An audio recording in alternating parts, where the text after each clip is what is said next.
Welcome to the Human Capital Innovations Podcast, your go-to source for personal, professional, and organizational growth and development. We hope you tune in often for all things people management, organizational development and change, organizational leadership, and social impact related. Maximize your personal and organizational potential with Human Capital Innovations Podcast.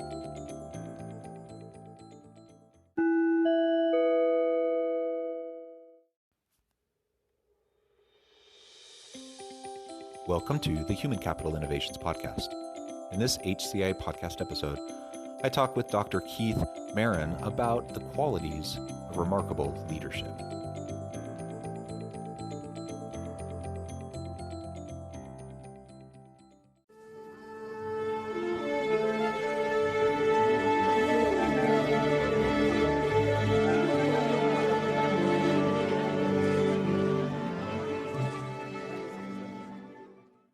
Keith Merron, welcome to the Human Capital Innovations Podcast.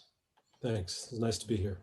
Yeah, I'm super excited, Keith, to have this conversation with you today. As we were discussing pre-interview, really as we were just getting to know each other in preparation for this episode, we were both remarking on our similar backgrounds and paths and similar areas of focus in our own consulting work and in our own writing. So we both have books that are related to the topic for today, and that is the qualities of remarkable leadership, tying directly into your recent book. And I'm super excited to have a really engaging conversation around remarkable leadership and what that means and how leaders can start to develop that within themselves and implement it into their work life and their personal life. As we get started, I just wanted to share Keith's bio with everybody. Dr. Keith Merron is a highly respected organizational consultant and leadership developer and is the founder and managing partner of Leadership Pathways, as well as a partner at Barbera Annis and Associates. Keith received his doctorate from Harvard University in 1985, where his studies span the fields of human and organizational development. His early research on the relationships between human development, managerial effectiveness, and high performance played a profound role in helping shape a whole new field of study called spiral dynamics, which, by the way, that's super cool that you're part of the development of spiral dynamics. Keith has designed and led over 100 seminars and workshops for leaders. In partnership with his clients, he has successfully conducted over 25 large system, strategic, cultural, and technical change efforts. Companies hire Keith for one of the following three reasons: to achieve sustainable high performance and industry leadership, to design and lead innovative leadership training programs, and for building extraordinary organizational cultures. His work has positively impacted companies like Hewlett-Packard, Amerigroup Group Corporation, Medcath, Wang Laboratories, General Public Utilities, WorldCorp, Endocare, the Healthcare Financial Management Association, as well as 350 other companies and organizations. Additionally, he is the author of 5 books on human and organizational change, Riding the Wave, Designing Your Organization for Enduring Success, Consulting Mastery, How the Best Make the Biggest Difference, and The Golden Flame, The Heart and Soul of Remarkable Leadership, Inner Freedom, Living Authentically the Life You Were Truly Meant to Live, and Gender Intelligence, Breakthrough Strategies and Increasing Diversity and Improving Your Bottom Line. A tremendous slate of excellent books and great topics there. Keith teaches leadership, teamwork, and change management at Holt School of Business and is in high demand as a speaker on the subject of leadership and building extraordinary organizational cultures. Keith, what a tremendous background. And what an honor and a pleasure to have you on the podcast today. So welcome. Before we launch into the conversation, anything else that you would like to share with listeners by way of background, personal context, anything about yourself you'd like to share? It's a lot between the lines in my bio, but I've been fascinated my whole life with mastery. And in some sense, that's the conversation I hope that you and I will have. You call it remarkable leadership, I do too, but it's really about mastery. I'm fascinated by mastery in all different forms, but I devote most of my work in understanding masterful leadership. So rather than say much more about me, I think we should just get into the conversation and see what emerges. Excellent. Well, thank you. And let's start there. Talking about, we both chose to use the term remarkable leadership in our book titles. you just mentioned mastery, how that's an important component to what remarkable leadership means to you. So let's Yeah. start there. Can you define and describe a little bit more around what mastery is for you, why it's so important, and what it means as we're trying to develop ourselves into better leaders? You know, one of the questions that I've often asked myself, and I still don't quite know the answer to this, is why does it matter? Why am I so interested in mastery? Why not pretty good leadership? And so mastery in any forms is reaching a pinnacle in a sense, or the heights of what's possible within a particular domain. In this case, leadership. And I just always have been fascinated with it. I think it's because that people who are masterful in whatever domain they're in kind of show us the way. They show us the way of what's possible in that particular domain. And in leadership, to me, why that matters is it's showing us the way for what's possible in the world. Because I think the world is shaped by our leaders. I think our leaders, by definition, are providing guidance to where we are or could go. And remarkable leaders or masterful leaders are showing us the way of the future. And I'm constantly interested in how do we create a better future for ourselves and for our children and grandchildren. So, no, that's the fascination. How to define masterful? The pinnacle, I guess, would be the simplest definition. In leadership, that would be a particular form or a particular way of understanding leadership. I love that. I mean, there's so much there embedded into what you just said that we could probably unpack for hours as we explore it together. But I love the idea of the remarkable or the masterful leader being that leader who really can help look around the corners of the future, right, and see what's happening, what's coming. Not that anyone has a crystal ball, but the leader who is really attuned to their people, to their organization, to the context, and then they are committed to developing and helping everyone around them to be their best self, to lead to a positive, improved positive future for everybody, right? The best leaders drive social change, they drive organizational change, and they improve the situation for those that they lead. At least for me, that's like what the pinnacle of leadership means is not someone who's in a position of power where they get prestige and they get attention and people look to them. I mean, those things can happen, right, as someone moves into a formal role of leadership. But the really remarkable leaders aren't so concerned about that. They're concerned about improvement and helping uh, move into a more positive future.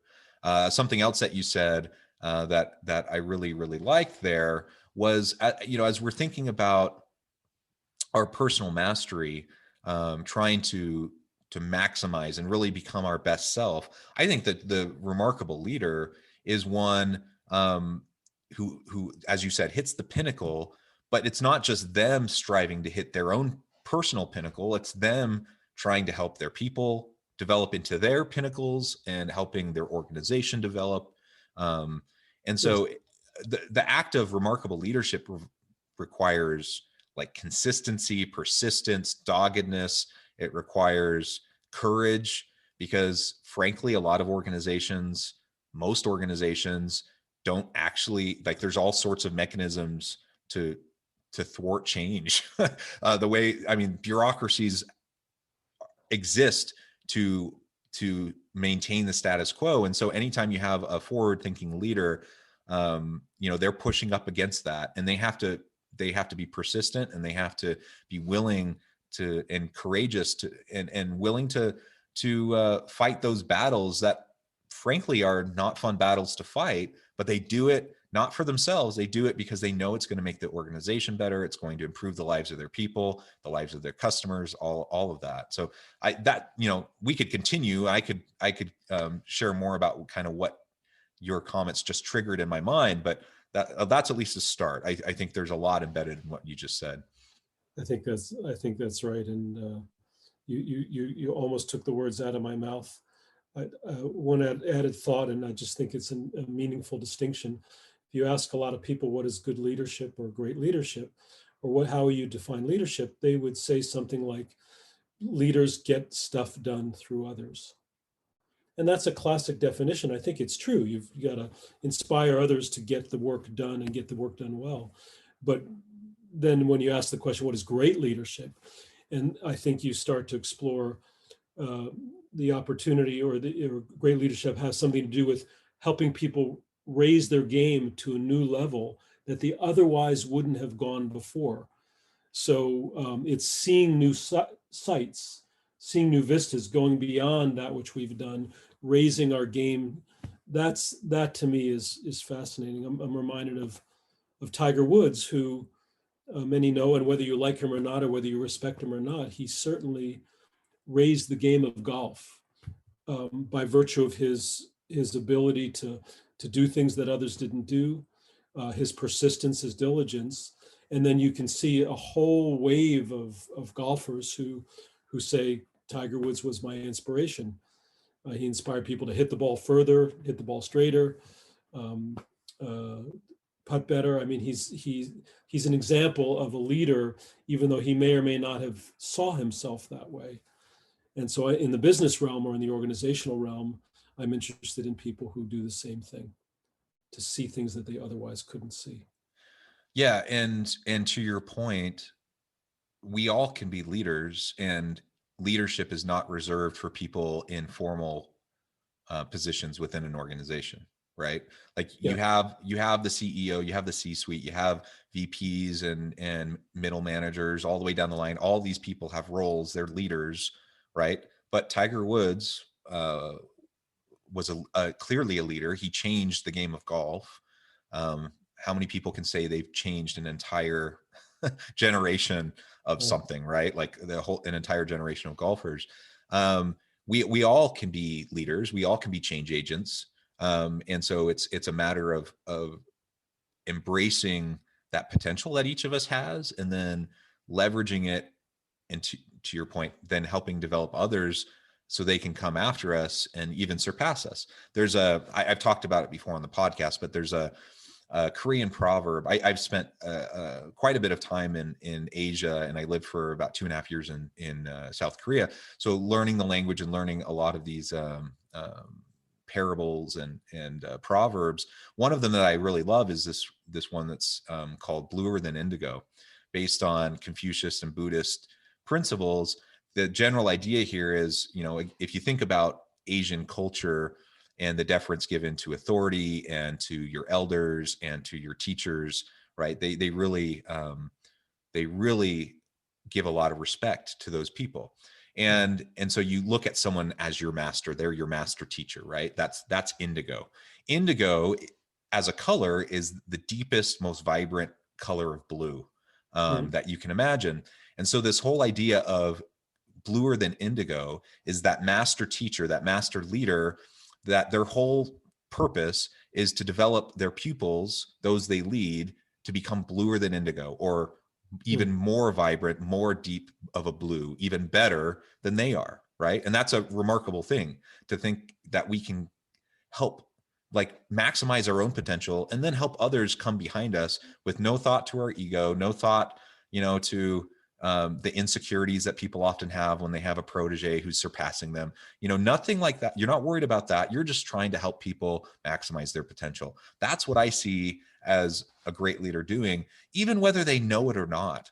I think, for example, in my life, I have formal teachers, formal leaders, formal mentors that were in official capacities, in relationship to me. But there's tons of people that I look to as mentors, as I look to as people that have helped guide my career and guide my development and my potential.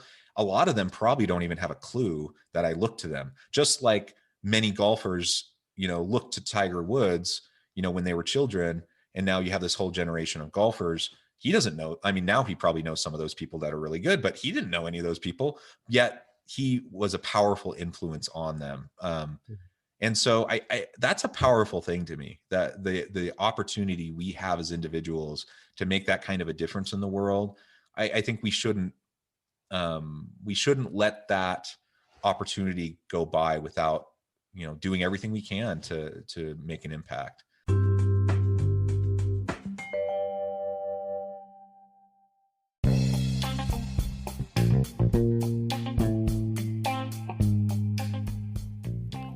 I'm excited to announce the publication of my new book from HCI Press, The Alchemy of Truly Remarkable Leadership: Ordinary, Everyday Actions That Produce Extraordinary Results. Consider how the nature of work has shifted over the past 50 years. With increased globalization, rapid technological advancement, and the shift in economic composition, the average job of today looks very different than the average job of 50 years ago. What will the jobs and organizations of tomorrow look like? Moreover, what does this all mean for organizational leaders? What are the core competencies and capabilities of organizations and their leadership that are prepared for continued disruption and geopolitical and socioeconomic shifts? Regardless of what the future holds, increasingly, leaders need to be socially minded, data-driven, decisive, champions of talent, and disruptors of the traditional notions of leadership, teams, organizations, and work. The Alchemy of Truly Remarkable Leadership will help you to explore your own leadership competencies and capabilities and consider ways to apply and implement them into your workplace and personal life.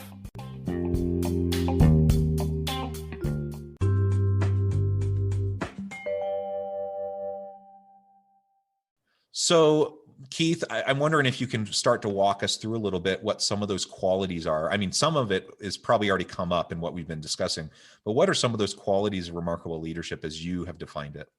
Well, I'll tell you what, I'd like to go deeper than that. So to me, the book, The Golden Flame, and it was written many years ago, was based on a piece of research that I did that surprised me in the direction that it took. So when I started to research the book, I was looking to meet remarkable leaders of all kinds. And I basically just reached out and to my network and said, who do you know who's an extraordinary leader that you might recommend that I could interview? And I ended up interviewing 36 leaders for a couple of hours each, at least. Some extraordinary leaders, people that are known and not so known. The guy who founded the Republic of Tea, a guy that was a blind guy that became fairly wealthy and eventually owned the Cleveland Cavaliers basketball stadium and team. And when LeBron James was just starting out, and some people that would be unknown to others, a guy that was the founder of an organization called EPRI and Electrical Power Research Institute. But these were people that kind of came out of the woodwork. And one of the things that was interesting about the research was that a lot of the names that my colleagues and friends named were not necessarily on the radar. And I think that's disturbing and interesting that a lot of the people that are in positions of power in organizations today, you wouldn't necessarily say are great leaders. Or they're great leaders in a former paradigm, but they're not necessarily showing us the way to the future. And some of the ones that are really marquee, I probably didn't have access to, so we could say that. But at first, I was interested in what are the qualities of great leadership, and it took a different turn for me fairly early on. So you and I could name very quickly. In fact, I did this little piece of, call it research is imbuing it with too much importance. But what I basically did is I asked people, what would you say are the qualities of great leadership? And if you just keep asking them all over the world, they'll say the same things. They'll say vision or courage, or you mentioned it, determination and drive, or integrity. These are the common, known, understood, well-researched, well-founded, and just they would stand the test of time, and throughout history, those words would come up. And so I started a different question for myself, which is, we know so much about leadership. We know that those are the qualities that represent great leadership. But why is it that in spite of knowing it, in spite of studying it, in spite of teaching it, there has been no appreciable improvement in leadership in the past 50 or 60 years? One of the measures of this would be The Leadership Confidence Index, I think, is developed by the University of Chicago. And then I think Harvard Kennedy School of Government has another leadership index. And they measure how confident are you in your leaders, how effective are the leaders, how much do you trust leaders. And for 40 or 50 years, the level of quality of leadership has remained the same. It has not gone up. So we have all this research about leadership, all this knowledge about leadership. We understand the qualities, and you and I can talk about that till the cows come home. And yet it hasn't improved leadership. And so I started to ask myself, why is it that these leaders that I'm meeting, why do they embody these qualities and others don't? Did they read more books? No. Did they understand leadership better than others? Nope. We all understand it quite well. So I started to go to a deeper question, which is, what are the forces that gives rise to these qualities? Because I believe that those forces need to be named and explored. If we understood that, I believed and still do that will help people actually raise their game of leadership. So that's the question I want to explore a little more deeply. Well, that's wonderful, and I can't help but think, the context, the mechanisms in place to help those individuals arise, but also what are the mechanisms in place that hold those types of leaders down sometimes. And so you do end up with people who are in positions of formal power that oftentimes don't actually they don't exhibit like the characteristics that we often talk about, or the qualities, and in many times they're quite toxic, right? Yes. Yet they've risen to positions of power. And so I think the two, it's flip sides of the same coin, really, but the two go hand in hand. And it's important for us to just remember that, in part, when we think of formal positions, we get what the mechanisms embedded within the organizations create this dynamic where you promote a certain type of person, and sometimes that ends up not being in the best interest of the organization in the long run. So what are some of those dynamics, those root causes that you see? Well, I ended up with three, and anybody who has ever done any research or studied a particular phenomenon knows that you can cut it any of a number of ways. So, it's not like I did a multivariate analysis of my interviews. It's more that a pattern just kept on showing up. And here's the number one pattern, and maybe we'll get to the other two. But for me, all of the leaders that I met were true to themselves. And this is an interesting phenomenon, because you see a lot of people who want to be better leaders, so they study leaders. They read about Lincoln, or they read about Marie Curie, or they read about any of a number of leaders that are known in the world, Stephen Jobs, and say, oh, if I study Stephen Jobs, I'll be a better leader. And if you asked Stephen Jobs, how did you become a great leader? He would not say, I became a great leader by studying other leaders. He would probably say, I just am who I am, kind of like Popeye, I am who I am. And all of the leaders in my interviews and in meeting with them and just experiencing them had this sense of, I am who I am, and I'm good with who I am. I don't try to copy somebody else. I'm authentic, embodied in who I am. And so I would say the capacity to just own oneself and be embodied naturally gives rise to things like courage. We do the thing that feels right to us, or determination. It gives rise to some of those qualities that we seek, but it starts with, I know who I am, and I'm good with who I am. And if I'm good with who I am, then I'm not threatened by other people being good with who they are. And so what do? Is I surround myself with talent of people who are brilliant, because I'm confident in who I am and I know who I am. I'm not threatened by other people's brilliance. And this is partly why you say, that blue blue, better than blue indigo, or Bluer than indigo. Yeah. bluer than indigo. It's I'm fine with other people rising above me.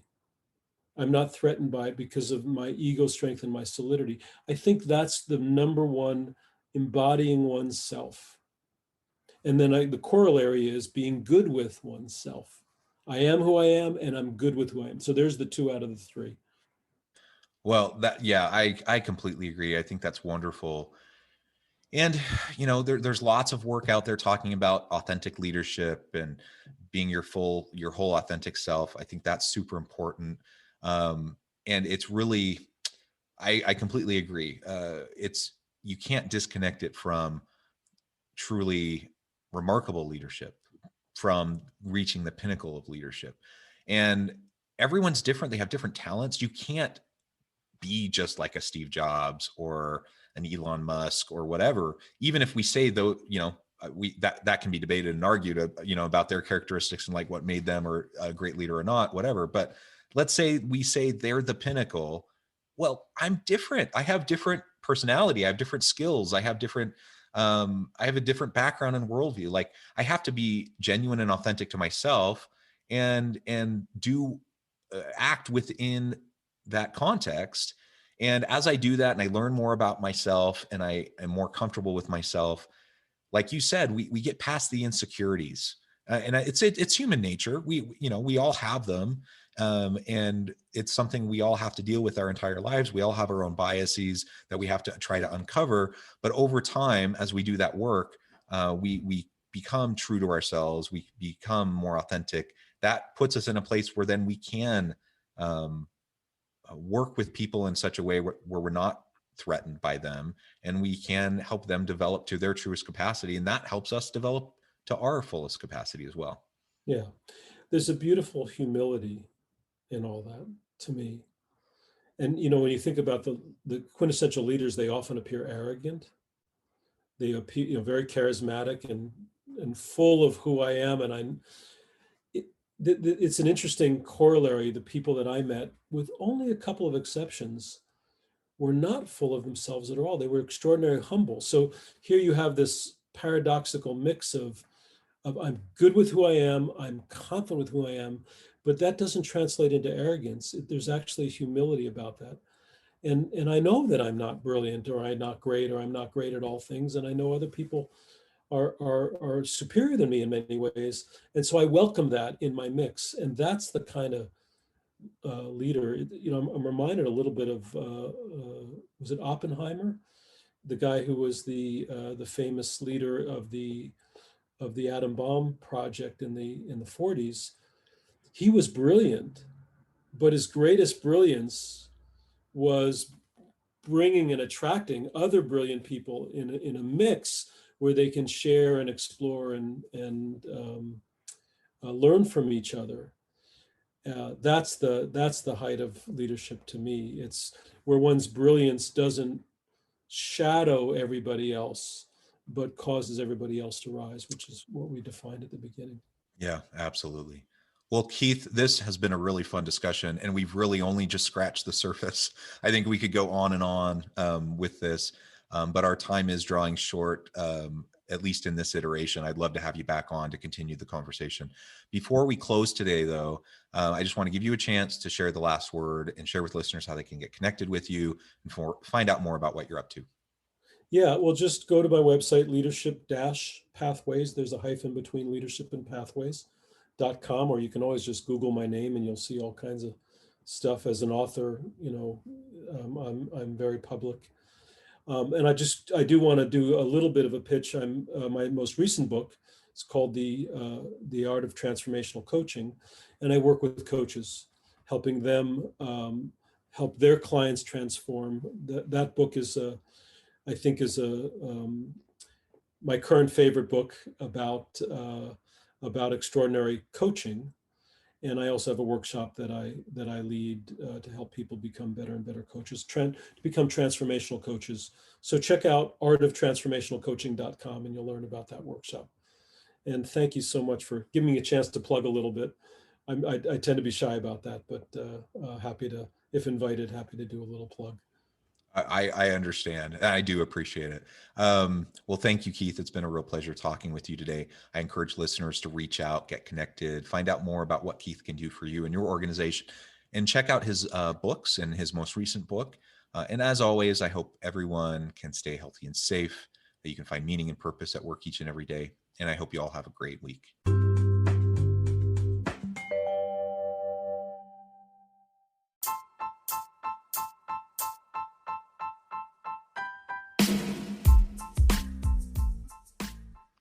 We are excited about the launch of HCI's new magazine, Human Capital Leadership. Human Capital Leadership is a free, interactive e-magazine designed to help individuals, leaders, and organizations find innovative approaches to maximize their human capital potential. We will be publishing issues quarterly in August, November, February, and May. Check out the first issue and let us know what you think.